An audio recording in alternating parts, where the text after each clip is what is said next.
السلام علیکم حاجی حضرت، اگر پول داشته باشی ادای حج ضرور است یا همان پول رو به کمبغل ها تقسیم کنی؟ نه، این وقتی انسان صاحب دولت می شود به ذمه او فرض می شود که رفته حج کند. اگر وی پول حج در کمبغل ها تقسیم کرد وی در نزد خدا برای نرفتن حج گناهکار می شود. وی باید که حج رود. بسیار از آدمای دولتداری که خدا را شکر امروز صاحب پول حج شدند باید که حج رفته، این هم یکی از رکن اسلام به شمار می رود، رفته حج کنند.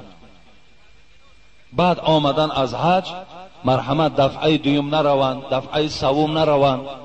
اگر همو پولی که در دستشان هست اگر کم بغل ها و فقیرها و مسکین را تقسیم کنند انا این حالت دا ثواب میگیرند. لیکن یک بار در عمرش به ذمه هر یک شخصی به دولت حج کردن فرض است. السلام علیکم حاجی حضرت، اگر پول داشته